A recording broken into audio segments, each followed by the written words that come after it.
तो जब शुरू करते हैं तो तुझे कोई मतलब कुछ याद है पिछला इंडेक्स का कैसे है, क्या है, कि कैसे होता था पहले?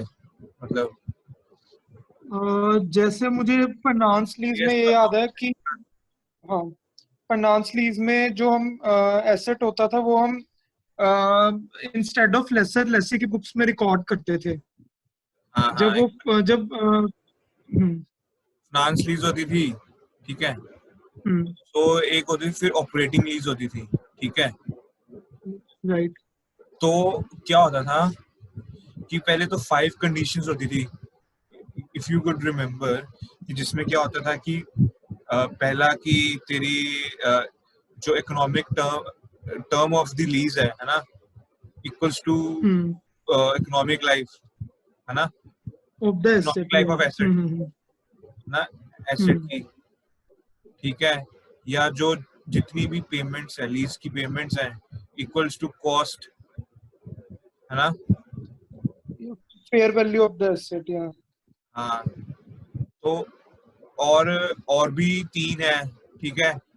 तो वो वैसे अभी तो पॉइंटलेस है एक तरीके से, ये बस हमें तब काम आएगी जब हमें लेजर की तरफ से करनी होगी, ठीक है, लेजर की तरफ से, ठीक है। ये तब काम आएगी। तो एक चीज और है कि, ठीक है, एक चीज और है कि जब लेजी जो है ना, आज की डेट में लेजी क्या कर रहा था, जब पहले के टाइम पे जब AS-17 था, तो वो क्या करता था कि वो फाइनेंस लीज होती थी ना, तो वो एसेट रिकॉर्ड कर लेता था, ठीक है। फाइनेंस लीज में वो एसेट को रिकॉर्ड करता था, ठीक है, बुक करता था अपने, ठीक है। जी। तो क्या होता था, फाइनेंस लीज में एक एसेट क्रिएट होता था और लायबिलिटी क्रिएट ठीक होती है। थी, लीज लायबिलिटी, बिल्कुल बिल्कुल। ठीक है। और उससे क्या होता था, जब तेरा एसेट क्रिएट होता था, चल ठीक है, दिख रहा है? एक मिनट, हाँ अब ठीक है। एक सेकंड, हाँ, लेट मी चेक की रिकॉर्ड हो रहा है, ठीक है। सो एक तो क्या होता था, एक एसेट भी होती थी रिकॉर्ड, जो भी लीज का एसेट है, और एक लायबिलिटी भी रिकॉर्ड होती थी, ठीक है। तो और एसेट पे हमें डेप्रिसिएशन मिलती थी, ठीक है, एसेट पे।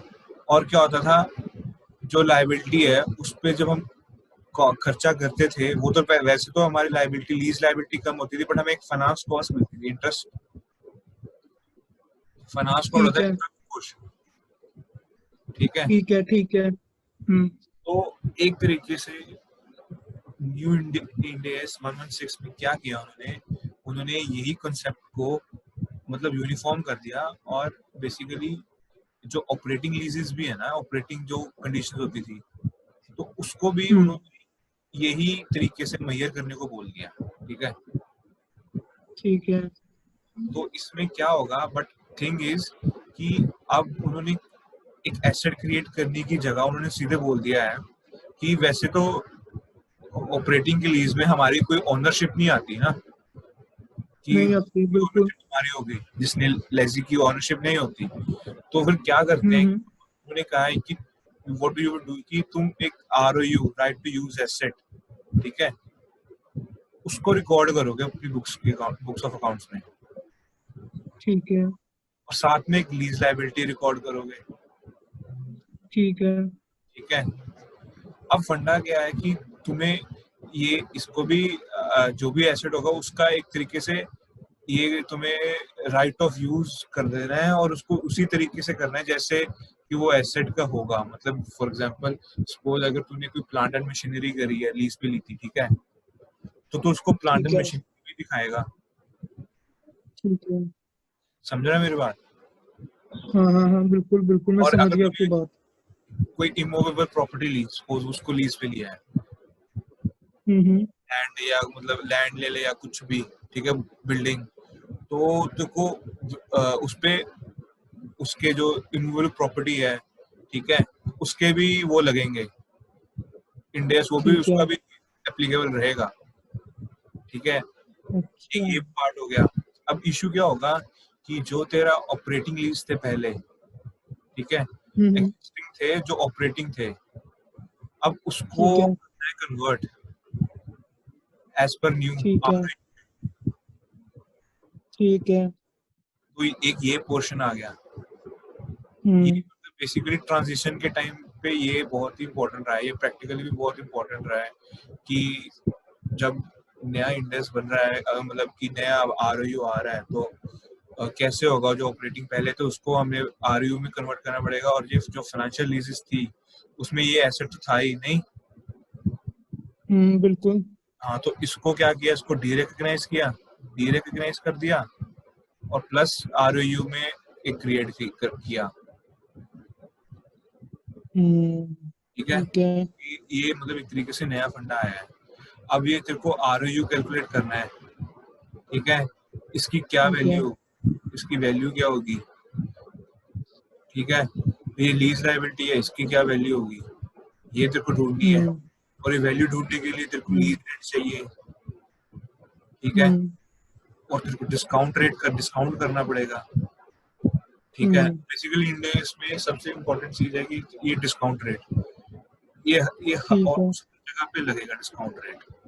ठीक है, तो ये भी एक बड़ी इम्पोर्टेंट चीज है। इंटरेस्ट कॉस्ट बढ़ आती है, तो कैसे वो आएगी, ये सब चीजें देखनी पड़ेगी। और इसको ही ठीक है। मतलब ये नया पोर्शन जो ऐड हुआ है, तो तुझे मैं थोड़ा सा ओवरव्यू से देता हूँ कि कैसे करना चाहिए, या कैसे मतलब मैं करवाऊंगा यहाँ पे। तो अगर देखें, तो ये मैंने इससे पहले ही बना दिया था मैंने ये। तो ये देख, अगर मैं इसको कहता हूँ कि पहला पोर्शन है, मतलब हमारे बुक्स के हिसाब से, कि ये है कि स्कोप और एग्जेम्पशन, कि मतलब जो एक स्कोप आउट ऑफ स्कोप होते हैं। ठीक है, ठीक है। और जो एग्जेम्पशंस दी हुई है कि जो वैसे तो लीज के कॉन्ट्रैक्ट में आ रहे हैं, मतलब लीज के डेफिनेशन में सेटिस्फाई हो रही है, पर फिर भी हम उसको नहीं मानेंगे, मतलब उसका आरओयू नहीं हम्म। निकालेंगे। ठीक है, हम्म। एक तो ये हो गया। फिर एक हो गया कि आइडेंटिफाई करना है हमें कि मेरा कोई जो कॉन्ट्रैक्ट है, ठीक है, वो ठीक लीज है। है या नहीं। ठीक है, लीज हम्म। है या नहीं है। ठीक है, ये एक ठीक है। पार्ट आ गया। फिर उसके बाद आता पार्ट क्वांटिफिकेशन का। ठीक है, क्वांटिफाई करना। उसको उसको सीखने के लिए ना हमें कुछ की कंसेप्ट चाहिए होंगे, जैसे जैसे कि डिस्काउंट रेट क्या होता है। ठीक है, फिर उसके बाद हमें चाहिए होगा कि लीज टर्म क्या होता है। ठीक है, फिर हमें चाहिए कि एक सेकंड। समृद्ध, एक बात पूछूं आपसे। हाँ, जैसे हमने पढ़ा था कि एक इंडियस में नया आया था इन्वेस्टमेंट प्रॉपर्टी करके, है ना? इंडिया से आया था ना इन्वेस्टमेंट प्रॉपर्टी पर। हाँ, 40th होता है इन्वेस्टमेंट प्रॉपर्टी। हाँ, तो उस पे भी, तो उस पे तो नहीं ये लगेगा इंडियस लीजेस वाला? सब लगेगा लगेगा। ये मैं तेको अच्छा। बताऊँ। सपोज तूने लीज है, लीज पे तूने इन्वेस्टमेंट प्रॉपर्टी की डेफिनेशन में बेसिकली वो इमूवेबल प्रॉपर्टी होगी, लैंड, टाइम। ठीक है, ये सब आ जाता है। ठीक ठीक है, है।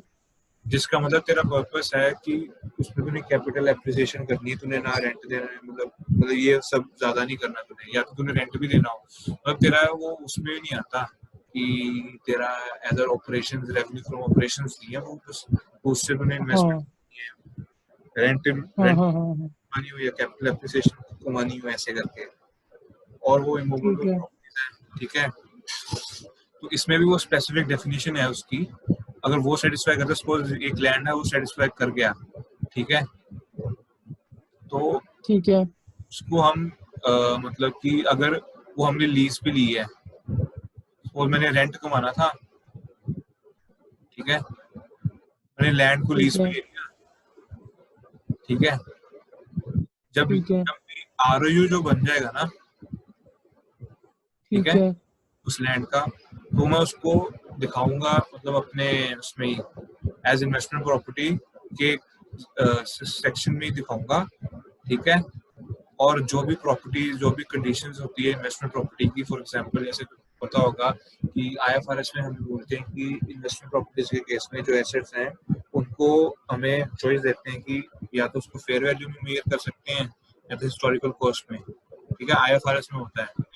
और बट इन केस ऑफ क्या कहते हैं इंड एस, ये कंडीशन, ये चॉइस नहीं दी हुई, तो सिर्फ उसमें ही कर सकते हैं हम, क्या कहते हैं एक बार दोबारा बताना, क्या क्या क्या चॉइस थी, एक बार दोबारा बताना, मैं भूल गया। कि यहाँ तो इसको फेयर वैल्यू में रिकॉर्ड कर सकते हैं, ओके ओके ओके ओके, तो या तो इसको कॉस्ट पे, दोनों में अलाउड है as per IFRS, but as per Ind AS ये नहीं है अलाउड, ठीक है। तो सेम अगर तुमने ये आरओयू, तुमने लीज पे लैंड लेके रखा हुआ है, हाँ, तो अगर ये आरओयू को भी तुम्हें कॉस्ट पे ही मेजर करना है, समझा? ठीक है, समझ रहा मेरी बात? हाँ हाँ बिल्कुल, ठीक है ना। तो जैसे मैं कह रहा था तुझे कि फिर हमें करेंगे की कंसेप्ट करेंगे क्वांटिफाई करने से पहले, सीखने से पहले, ठीक है। तो एक तो ये हो गया, उसके बाद हम फिर देखेंगे कि हमारा जो मतलब लेजी की अकाउंटिंग कैसे होगी, लेजी की अकाउंटिंग कैसे होगी, फिर लेजर की अकाउंटिंग कैसी होगी, ठीक है। फिर हमारे एक स्पेशल टॉपिक होंगे सबलीज, ठीक है, और सेल एंड लीज बैक, ठीक है। फिर हम इसकी तरफ से चलेंगे, ठीक है। चलो ये तो हो गया, तेरे को एक तरीके से ओवरव्यू दे दिया मैंने, बट अब हम आते हैं इस पे प्रॉपरली। तो ये मैंने बना के रखा है, तो चलो शुरू करते हैं। इस पे हम बाद में ये वाले टॉपिक्स पे आएंगे, पहले हम इस पे आते हैं। पहले हम ये 3 टॉपिक आज देखते हैं, कोशिश करेंगे कि इतना भी हो जाए कि स्कोप, ठीक है।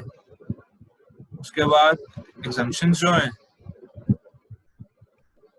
ठीक है, और उसके बाद ये कि वेदर एन अरेंजमेंट जो भी है, कॉन्ट्रैक्ट है, ठीक है, वो लीज है ना, यस और नो, ठीक है।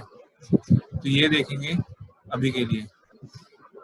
तो चलो पहली कंडीशन मैं तुझे बताता हूँ कि अगर एक कॉन्ट्रैक्ट है, तो हमारा इंडेस 116 क्या कहता है कि अगर कोई कॉन्ट्रैक्ट है, ठीक है, अगर वो लीज है या नहीं है, तो उसको पहचानने के लिए 3 कंडीशंस बोली है डेफिनेशन में कि whether a contract contains a lease if the contract conveys the right to control the use of the identified asset for a period of time in exchange for some consideration. So क्या कह रहा है ये, क्या कहती है कि contract, ठीक है, contains 1 right to use और right to control, ठीक है, identified asset, ठीक है, ये चीज मेन है, ठीक है। फिर क्या कहते हैं, for a period of time,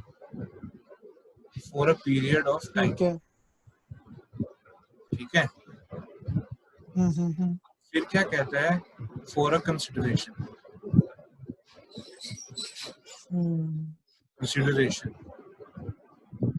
ठीक है।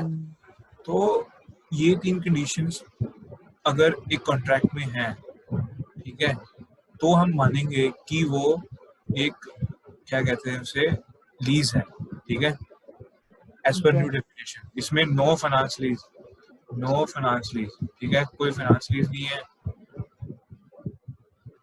नो ऑपरेटिंग, ठीक है। तो इस पे ये 2 चीजें की कोई मेंशन नहीं है। अगर ये नॉर्मल डेफिनेशन कर गई क्लियर, तो ये वो होगा, लीज मानी जाएगी। तो और ठीक है। इसमें भी ये जो कंडीशन है, ठीक है, जैसे ये पहली कंडीशन है कि right to use, right to control, इसके आगे 3 कंडीशन पे फिलहाल तो देखते हैं अभी। तो अभी सपोज करो अगर ये 3 कंडीशंस है, ये 3 पूरी हो गई तो कॉन्ट्रैक्ट जो है वो लीज कहलाएगा। अगर वो लीज कहलाएगा तो उसके बाद हमें चेक करना होगा कि अगर वो स्कोप में है कि नहीं है। सपोज कोई ऐसा कॉन्ट्रैक्ट है जो स्कोप में आ रहा है बट क्या कहते हैं उसे, आई मीन वो मतलब ये लीज की डेफिनेशन में आ रहा है पर स्कोप से बाहर है, तो तेरे हाँ स्कोप, मैं समझ गया आपकी बात। हाँ तो तेरे स्कोप में मतलब कौन सी ऐसे लीजेस हैं, कौन से ऐसे कॉन्ट्रैक्ट्स हैं जो बाहर हो जाते हैं।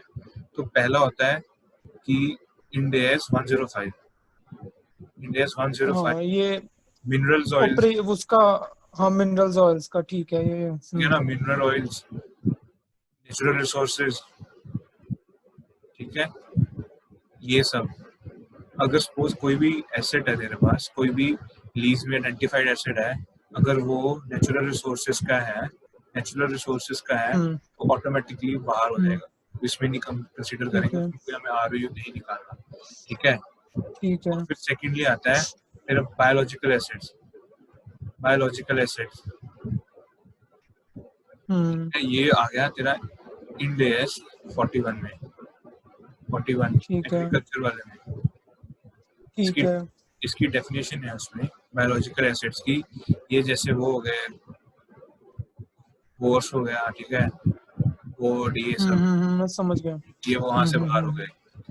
उसके बाद तेरा आता है थर्ड केस में कि सर्विस कंसेशन एग्रीमेंट्स, सुना है कभी सर्विस कंसेशन एग्रीमेंट्स? हाँ हाँ हाँ हाँ सुना है कि मान लो कि कोई ऐसा एग्रीमेंट है जिसमें सर्विसेज एक से ज्यादा है, जैसे बुक प्रिंटिंग का काम हो गया, मतलब उसमें बुक पब्लिशिंग का भी काम है, प्रिंट करके देनी भी है, मतलब एक से ज्यादा सर्विसेज हैं, हम आइडेंटिफाई नहीं कर सकते, शायद कुछ ऐसा सा। सर्विस कंसेशन रेवेन्यू का कॉन्सेप्ट है, रेवेन्यू रिकग्निशन, ठीक है। अच्छा। उसमें आता है ये कॉन्सेप्ट, क्या होता है, इंड AS 115 में आता है, ठीक है। इसमें क्या होगा तेरे रेवेन्यू रिकग्निशन में, एक तरह का होता है, जैसे तू कह ले टोल बूथ, ठीक है, तो टोल से समझाता हूँ। तो टोल बूथ होता है ना, उसमें क्या होता है कि उसमें कि तुमने कंस्ट्रक्शन वगैरह करी है, ठीक है, तो तुम्हें वो भाड़े पे देते हैं, गवर्नमेंट दे देती है कि तुम इसकी मेंटेनेंस करो और जो भी टोल इकट्ठा होगा तुम ले लो, ठीक है। ठीक है।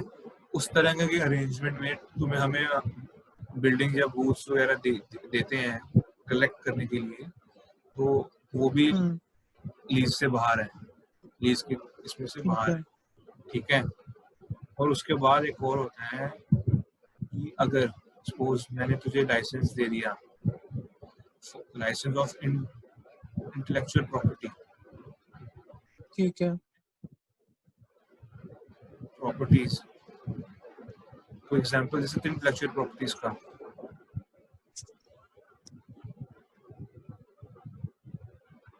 हाँ, हेलो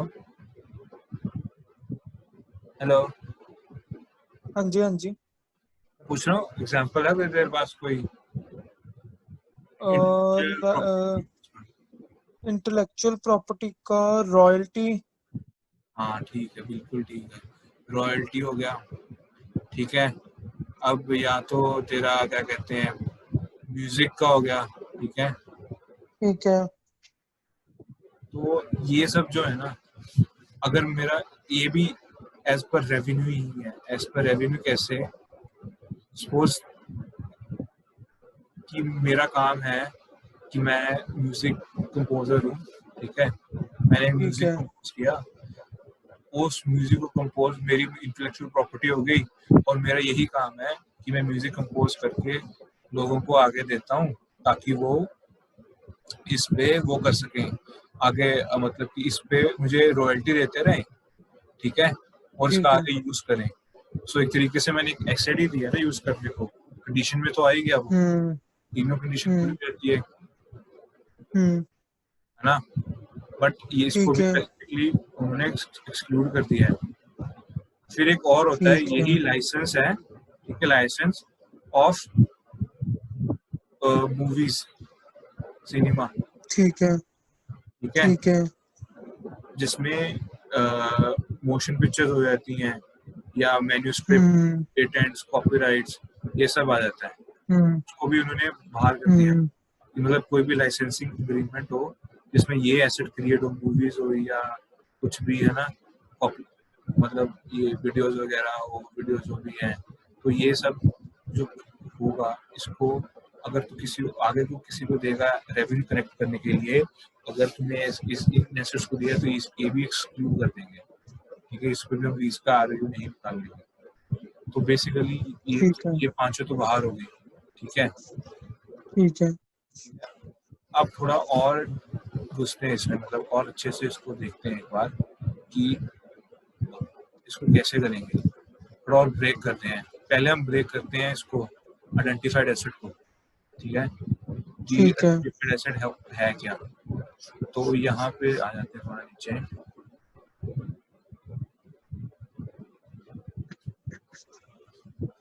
ठीक है। ये जो है ना, ये सब ये जो लिखा है मैंने, ये एज पर आईसीआई है, एज पर आईसीआई है, और ये थोड़ा लिमिटेड है ना, ये लिमिटेड है, उन्होंने मतलब ज्यादा घुसे नहीं है आइडेंटिफाइड एसेट में, इसमें भी बहुत सारी चीजें आती हैं। उन्होंने सिर्फ ये बोला है whether a lease only contains a lease if there is a identified asset, ठीक है, arrangement only contains a lease if there is an identified asset, ठीक है, an identified asset must be physically distinct, ठीक है, physically distinct होना चाहिए। अब इसमें दो तीन कंडीशंस और आती हैं कि अगर मेरा कोई ये लीज है तो उसमें जो आइडेंटिफाइड एसेट है तो क्या वो लीज में इम्प्लिसिट है, ठीक है, या ठीक है। एक्सप्लिसिट है, ठीक है। मतलब उसको इम्प्लिसिट मतलब कि लीज में ही लिखा हुआ है कि सपोज एक कार देनी है मुझे, कार का मॉडल नंबर दिया है, मॉडल नंबर, ठीक है, उसकी नंबर प्लेट, ये सब स्पेसिफाई किया हुआ है, ठीक है। तो उसको मतलब लीज में ही, तो वो इम्प्लिसिट है। और या फिर अगर बेसिकली सिर्फ लिखा हुआ है कि कोई एसेट है या मतलब जो वहां पे प्रोवाइड किया जाएगा ऐसे तरीके का, कहीं लिखा नहीं, मतलब उसमें कॉन्ट्रैक्ट में तुम्हें ऐसे नहीं मिलेगा, पर जैसे सिर्फ कार लिख दी है, ठीक है, तो वो एक अलग चीज हो जाती है, मतलब वो भी होगा, एज अ स्पेसिफाइड एसेट होगा, बट ये मतलब लीज में एसेट मेंशन नहीं होगा, ठीक है। अगर मैं तुम्हें एक एग्जांपल देता हूँ कि एक कस्टमर एक्स है, ठीक है, ठीक है, ठीक है। तो उसमें वो कस्टमर वाई के साथ 5 ईयर का लीज में आ रहा है, 5 ईयर का लीज का कॉन्ट्रैक्ट है, ठीक है, ठीक है। ठीक है, वो है रोलिंग स्टॉक, सुना है rolling stock, kind of, rolling but stock इतने अच्छे से नहीं पता। एक कार है, ठीक है, ठीक है। तो एक ये स्पेसिफिकली कस्टमाइजेबल कार है, ठीक है। ठीक है, कस्टमाइजेबल कार है, और ये वाई को देनी है एक्स ने, ये कॉन्ट्रैक्ट है, ठीक है, और इसमें ये है कि ये जो कार होगी ना, ये वाई ने वाई को दे रहा है, और इसमें सिर्फ गुड्स ट्रांसपोर्ट करने हैं एक जगह से दूसरी जगह पे, ठीक है, एक प्लेस ठीक से है। दूसरी प्लेस पे सबमिट करने हैं, उसने डिपॉजिट करवाने हैं जो गुड्स होंगे, एंड ये सिर्फ सिर्फ वाई के लिए ही यूज हो सकता है और किसी के लिए यूज नहीं हो सकता, इसलिए अच्छा। कस्टमाइजेबल है, ठीक है। ठीक है। तो अगर सपोज अगर ये चले ना या कुछ इसको खराब हो जाए, ठीक है, तो ये रिप्लेस हो सकता है, ठीक है प्राइस को रिप्लेस करवा सकता है। ठीक है और इसमें जो ये रिप्लेस होगा, ये और ये सिर्फ और सिर्फ जब अगर वो खराब हो, ठीक है, अगर एसेट खराब हो या मतलब एसेट परफॉर्म ना करे तब, और वाई जो कस्टमर है उसके कहने पे हो तभी। अगर सपोज ठीक है जो एक्स है, एक्स ने एक दिन एक कार भेज दी, ठीक है, उसके बाद उसने दूसरी कार भी बना ली और उसने अगले दिन दूसरी कार भेज दी, ठीक है तब भी ये कॉन्ट्रैक्ट टर्मिनेट हो जाएगा। ठीक है, समझा ठीक मेरी है बात? हम्म क्योंकि इसमें देख, मैंने कैसे तेको बताया कि कार कार कार में अगर अगर ऐसे होता, जो कार है उसका मॉडल नंबर और नंबर प्लेट कॉन्ट्रैक्ट में मेंशन होती, और फिर वो कार 5 साल के लिए लीज पे आ जाती बाय के पास, ठीक है, ठीक है तो वो लीज का कॉन्ट्रैक्ट माना जाता, ठीक है, लीज का कॉन्ट्रैक्ट सक्सेसफुल होता, ठीक है। ठीक है क्या हुआ कि ना नंबर प्लेट है, ना कोई मॉडल नंबर है, और उसने वाई ने वो ठीक एक्स है ने ये बोल दिया कि ये कार तू मुझे कस्टमर करके दे दे, बाय को देनी है, ठीक है ठीक है, ठीक है और उसमें कोई नंबर प्लेट नहीं, कुछ नहीं है। तो वो एक्स ने क्या किया, एक्स ने एक और ना, ये दो बना के रखी हुई उसने उसने क्या करता था, वो पहले दिन एक बेच देता था, फिर दूसरे दिन दूसरी बेचता था। तो ठीक ये है लीज तो ये लीज का कॉन्ट्रैक्ट नहीं माना जाएगा। क्यों? क्योंकि ये एक्सप्लिसिट नहीं है, ये इसलिए कह सकते हैं। हाँ, एक तो एक्सप्लिसिट नहीं था, बट जो अगर उसने पहले दिन ये वन भेजी, ठीक है, हम्म तो ये उसने वन भेजी, और क्या कहते हैं, ये जो वन है, वन कार गई है, तो ये वन नंबर वाली कार गई है, तो उसको पूरे 5 साल यही कार यूज करनी थी। फिर वो वाला जो अच्छा ओरिजिनल कॉन्ट्रैक्ट होता वो यूज करते। ये ही आइडेंटिफाइड कंडीशन एसेट की एक कंडीशन है। अच्छा जैसे उसने कार चेंज कर दी, दूसरी भेज दी, तो ये वाला कॉन्ट्रैक्ट टर्मिनेट हो गया, इसका नया कॉन्ट्रैक्ट हम्म, बनेगा सेकंड कार के लिए। ठीक है ये सब्स्टिट्यूशन राइट है, ये होता है, ये राइट टू सब्स्टिट्यूट है, हम्म ये वाली कंडीशन कि उसने दूसरी कार भेज क्यों दी, उसको यही भेजनी थी। अब बस इसमें एक्सप्लिसिट का डिफरेंस सिर्फ यही है कि यहाँ पे मॉडल नंबर दिया है, और वो भी दिया है, कार की प्लेट नंबर भी दिया है, सब कुछ दिया है कॉन्ट्रैक्ट में ही, हम्म तो वो इम्प्लिसिट है। हम्म अगर सिर्फ कार बोला है ठीक है और वो पहले दिन पे नंबर 1 कार भेज देता है हम्म एक्स, तो वो जो एसेट है वो एक्सप्लिसिट माना जाएगा। अगर ठीक है अगर ठीक फिर है उसके बाद एक्स क्या करता है, दूसरी कार भेज देता है, तो ये पहला वाला कॉन्ट्रैक्ट हो गया टर्मिनेट। ठीक है ये इतना एसेस करना पड़ता है, एनालिसिस करना पड़ता है, फिर जाके पता लगेगा ये। ठीक है, ठीक है एक और एग्जांपल देता हूँ मैं तुझे, एक और एग्जांपल देता हूँ।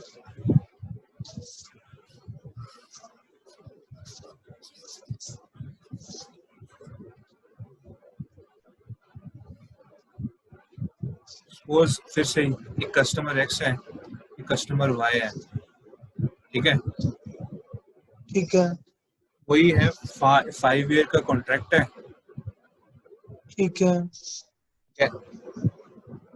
तो इस बार कस्टमर है एक्स, एक्स कस्टमर है, ठीक है, ये ठीक है सप्लायर हो गया मेरा,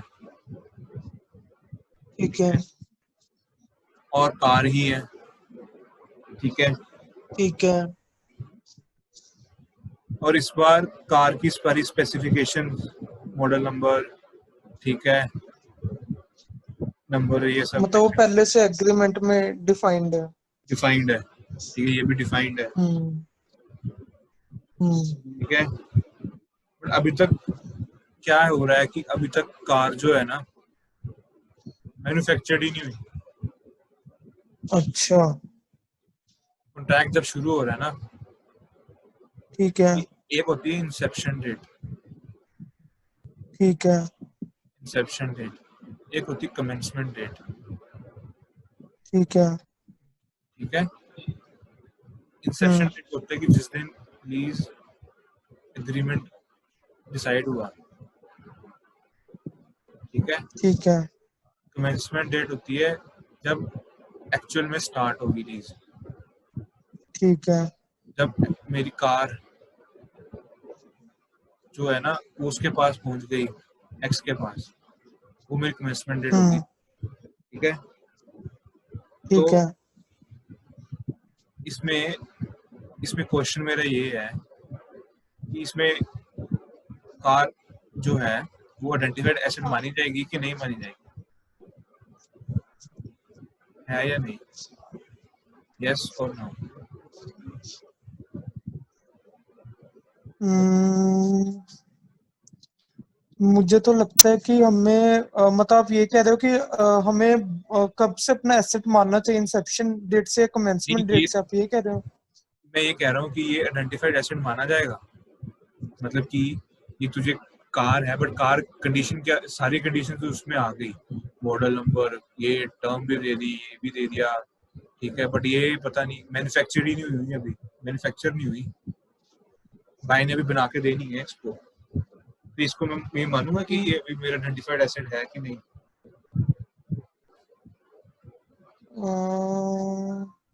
नहीं, मुझे नहीं लगता, क्योंकि एक फिजिकल सब्सटेंस नहीं है मेरा ख्याल हमारे पास, अगर देखा जाए, क्योंकि वो एसेट अभी फिजिकली अवेलेबल नहीं है।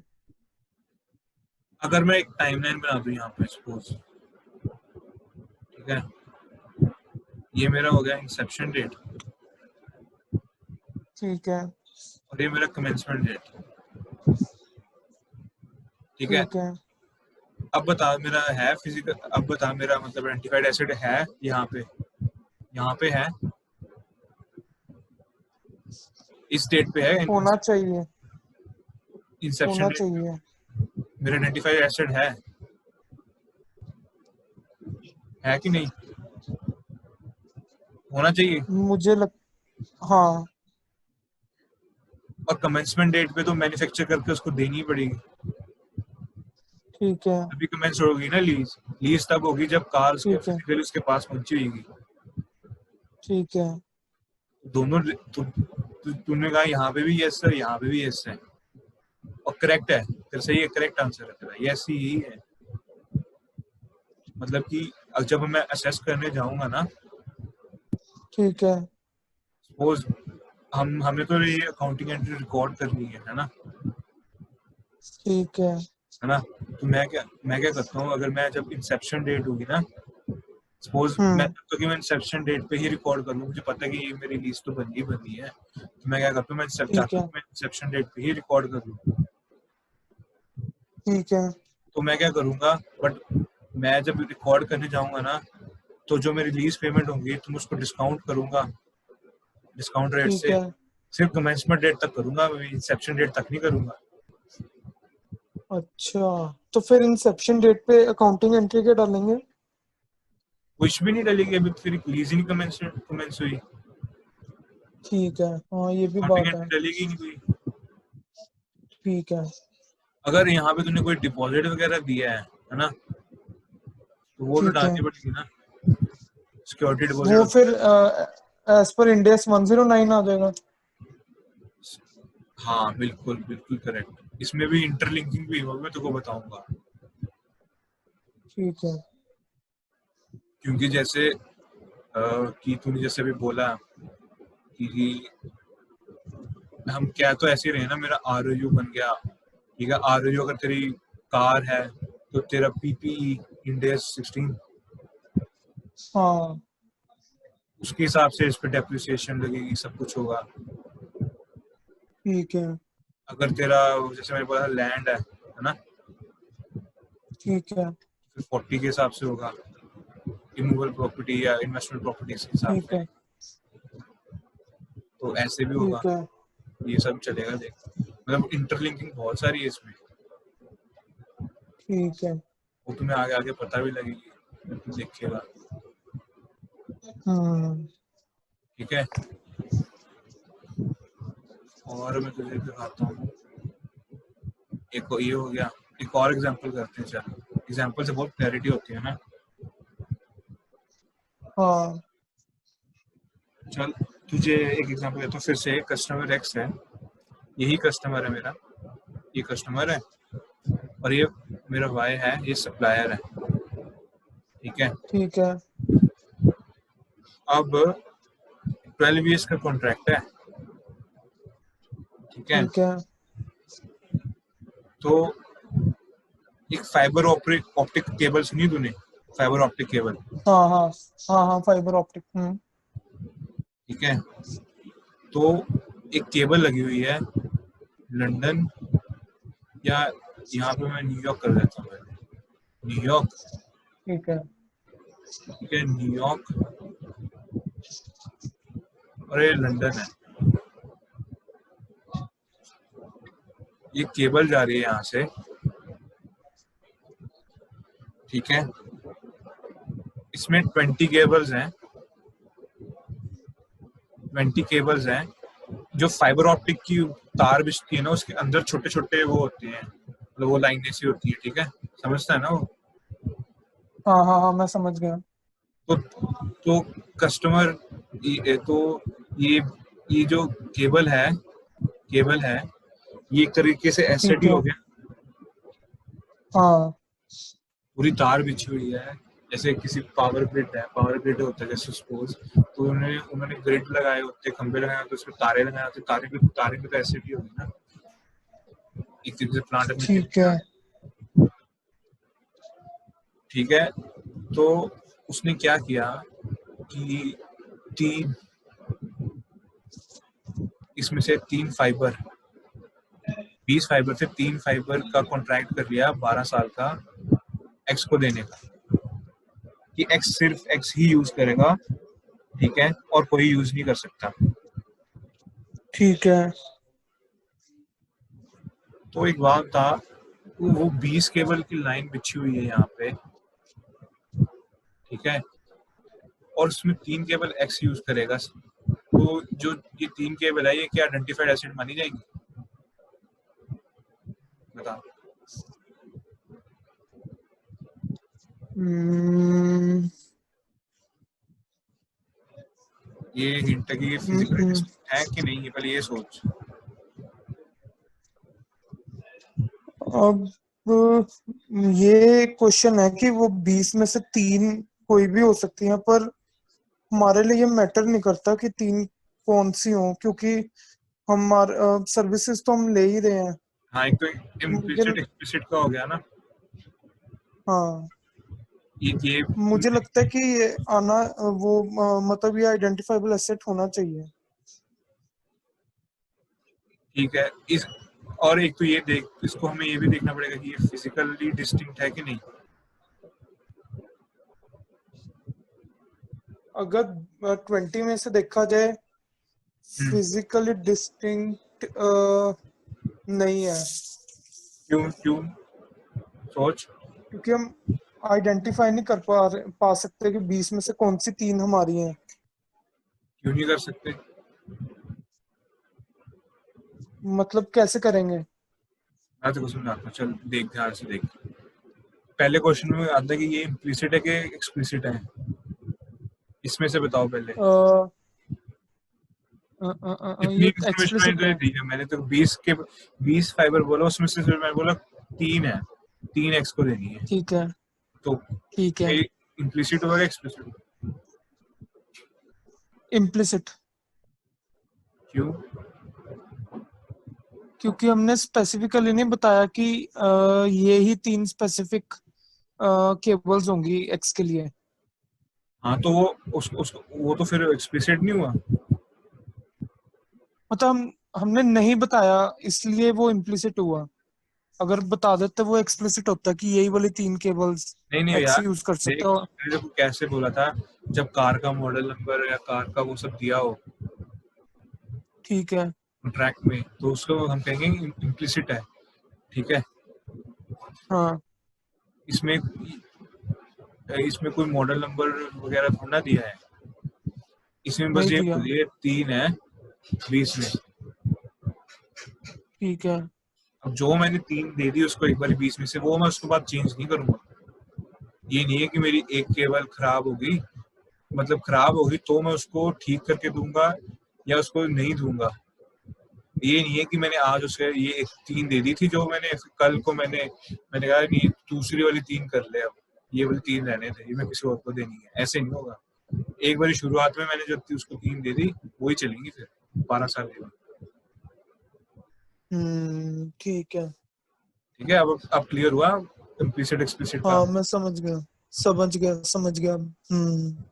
ठीक है, अब ये फिजिकली डिस्टिंक्ट है ये बता कर,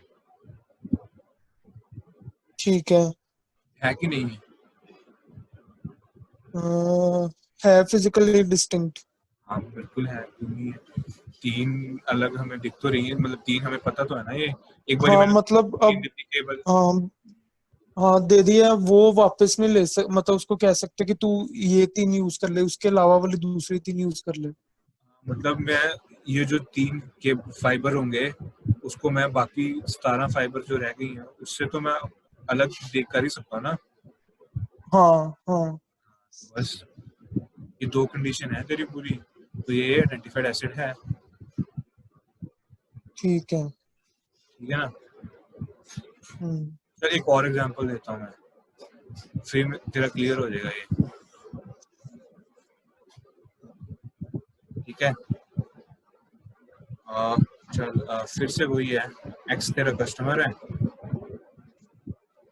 ठीक है, जो वाई है वो सप्लायर है, ठीक है।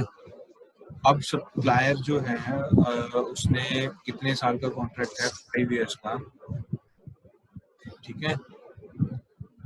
तो इसने ठीक है। क्या बोला है कि वाई एक कंट्री में बैठा है, ठीक है, एक ठीक कंट्री है। में बैठा है और ये बी कंट्री में बैठा है, ठीक है। ठीक है। अब यहाँ से ना एक पाइपलाइन बिछी हुई है, ठीक है। पाइपलाइन, ठीक है, यहाँ पे एक पाइपलाइन बिछी है।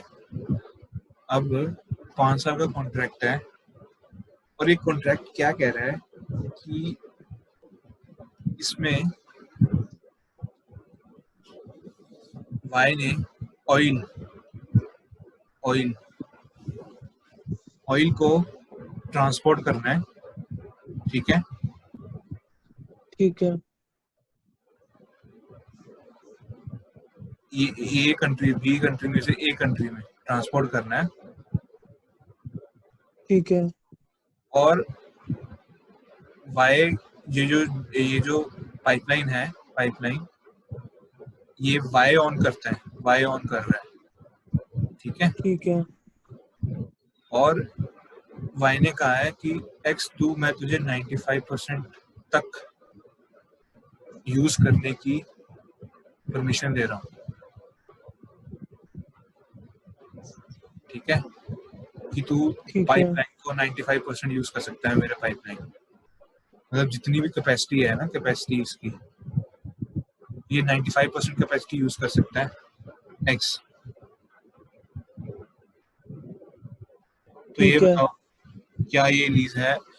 इसमें पहले ये मेरे को ये बता दे, उसने लीज पे तो दे दिया, तू मेरे को ये बता दे आइडेंटिफाइड एसेट क्या है इसमें, और क्यों ये कौन सी कंडीशन फुल, सारी कंडीशन फुल हो रही है इसमें आइडेंटिफाइड एसेट की, तो ये बताओ।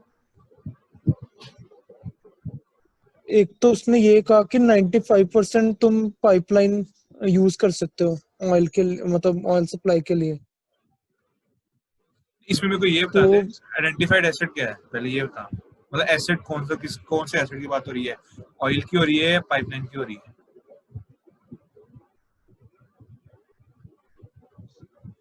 ठीक है, ऑयल जाना है पाइपलाइन में से, ठीक है, हम्म और वाई ने बोला एक्स को कि तू मेरी पाइपलाइन यूज कर सकता है 95% कैपेसिटी पे। पाइपलाइन की बात हो रही है। हाँ बिल्कुल ठीक है।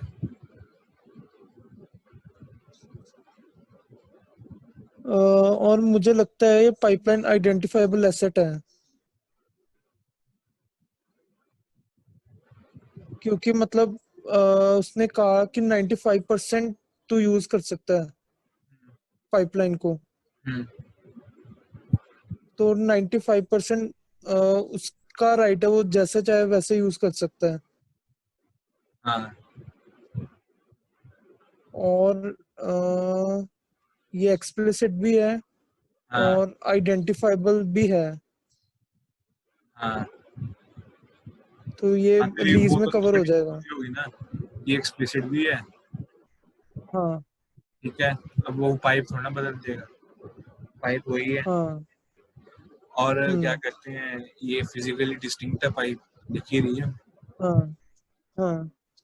ठीक है, और इस ये 95% तक यूज कर रहा है, तो बेसिकली 5% तो कुछ भी नहीं हुआ, मतलब कि एक तरीके से सारे यूज कर रहा है। ये देख रहा है conditions, right to obtain substantially all economic benefits, हाँ।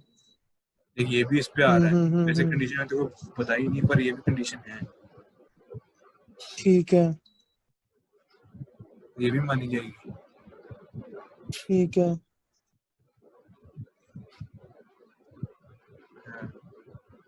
सपोज सपोज अब इसी पे मैं राइडर दे रहा हूँ, इसी पे ही थोड़ा आगे खींच रहा हूँ। सपोज अगर मैं ये कह दूँ, वाई कहते हैं कि यार तू तो सिर्फ 60% ही कर सकता है यूज ठीक है। ट्रांसपोर्ट करने के लिए, तो क्या ये माना जाएगा? हम्म, हाँ, क्योंकि सब्सटेंशियली तो यू अभी बेनिफिट इसको मिल ही रहा है, मतलब सब्सटेंशियली मोर देन 50% अगर हम देखा जाए, यही कह सकते हैं। वैसे तो नहीं है, नो आंसर, नो है, क्योंकि अभी वैसे सब्सटेंशियली नहीं मिल रहा। अगर ये 95% है तो बेसिकली पाइपलाइन तो एक ही नहीं यार, अच्छा तो ठीक है उसको सब्सटेंशियल पोर्शन का मिलना चाहिए। उसमें 60% कोई और जा रहा है, 40% कोई और जा रहा है। सब्सटेंशियल मतलब कि प्रॉपर की पता लगे कि उसको जा रहा है, ऐसे होगा। ठीक है। ठीक है, तो फिर इस केस में अकाउंटिंग कैसे होगी? कैसे मतलब? मतलब जो फिर हम रेंट देंगे पाइपलाइन का 60% का, तो वो कैसे अकाउंट फॉर होगा? भी देखेंगे, आगे देखेंगे मतलब वो क्या, वो पहले हम वो ठीक डिसाइड है कर लेंगे। जैसे हमने पीरियड डिसाइड कर लिया, ठीक है, पीरियड ठीक है। डिसाइड हो गया, कमेंसमेंट डेट होगी स्टार्ट, ठीक है। हम्म। फिर हमने बोल दिया कि उसने, फिर हमने रख दिया कि मंथली रेंटल्स हैं, ठीक है, ठीक है। सपोज 50,000, हम्म। तो कितने बन गए तेरी? 60 पेमेंट्स हुई ना, 12 इंटू 6 5 ईयर्स, कितना 60। हम्म। तो हम क्या करेंगे, तो इसका शेड्यूल बना लेंगे हम। तो हम ये 60 पेमेंट्स दिखानी पड़ेगी हमें, 50,000 ठीक 50,000, है। ठीक है। उसको हम, जो डिस्काउंट रेट होगा, ठीक है, पीवी ठीक करते थे है। ना एसएफएम में सब, टाइम वैल्यू, हाँ हाँ, प्रेजेंट वैल्यू निकालते थे। तो डिस्काउंट रेट से हम वो निकाल लेंगे मंथली, ठीक है, जितनी भी ठीक है। पेमेंट है मंथली हम निकाल लेंगे, फैक्टर, पीवी फैक्टर, ठीक है ना। हम्म। जो पीवी मेरा फैक्टर आ गया, उससे मल्टीप्लाई करूंगा, सारा जो एंड में वैल्यू आ जाएगी वो मेरी लीज लायबिलिटी आ रही होगी, ठीक है। ऐसे। ये फिर मैं क्या करूंगा, हम्म। फिर मैं आरओयू को वो करूंगा, डेबिट लीज लायबिलिटी, ठीक है। ठीक है, और फिर आरओयू पे